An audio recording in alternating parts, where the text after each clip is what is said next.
Contemporain en pleine ébullition cette semaine à Paris avec non pas une mais 3 foires réunissant galeristes, artistes, acheteurs et amateurs et notamment l'ACA qui met à l'honneur la création contemporaine africaine. Bienvenue à tous dans ce nouveau numéro de À l'affiche. Avec moi en plateau Armelle Dakouo. Bonjour. Bonjour. Vous êtes directrice donc de l'ACA, also known as Africa.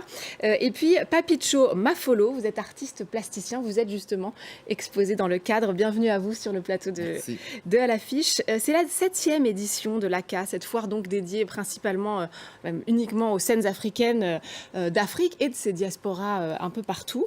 Parlez-nous peut-être, Armelle Dakouo, des artistes qui sont présentés cette année. Qu'est-ce qu'on peut voir à l'ACA? Oui, tout à fait. Papicho Mafolo, vous faites partie de quoi, je crois, des quelques 130 artistes qui sont présentés cette année à l'ACA.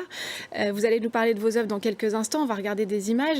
Mais qu'est-ce que ça représente d'abord pour vous d'être exposé dans une foire comme celle-là? Ouais, c'est un pas très important parce que Paris, c'est un grand centre d'art.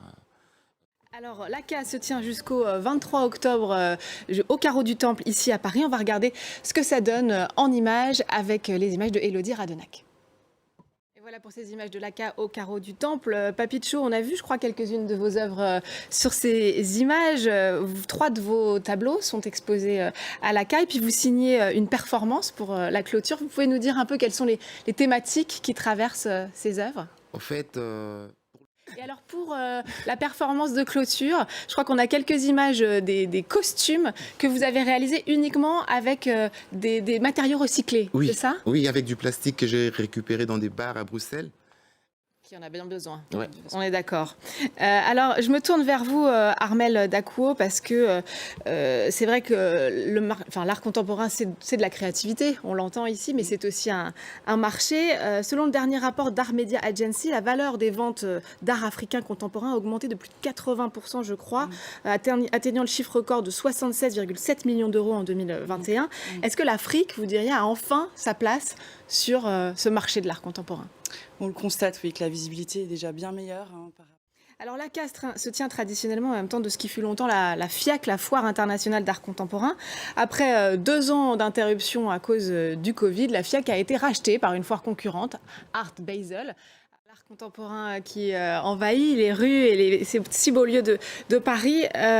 Armelle Dakouo, on le disait, hein, c'est vrai que le marché de l'art contemporain africain se structure, mais c'est vrai que je lisais sur la liste des galeries qui sont représentées à l'ACA. La grande majorité sont basées en Europe, aux États-Unis. Est-ce que la prochaine étape, ce ne serait pas justement que ces galeries soient installées sur le continent africain? Il y en a, il y en a. Encore beaucoup de choses, Il y a encore beaucoup de choses à faire faire et à construire. Je vais finir avec vous, Papicho Mafolo. Est-ce que vous, on parle de cet art africain qui est en pleine croissance. Est-ce que vous le ressentez en tant qu'artiste? Absolument, Oui. absolument, on le ressent. Parce que... Eh ben, merci beaucoup à tous les deux. Donc Papicho Mafolo d'être venu nous parler de votre travail et puis Armelle Dakouo d'être venu parler de l'ACA qui se tient en ce moment au Carreau du Temple ici à Paris. Merci à vous de nous avoir suivis. N'oubliez pas de nous retrouver sur france24.com ainsi que sur tous nos réseaux sociaux. On se quitte avec une autre foire qui se tient en ce moment à la Monnaie de Paris.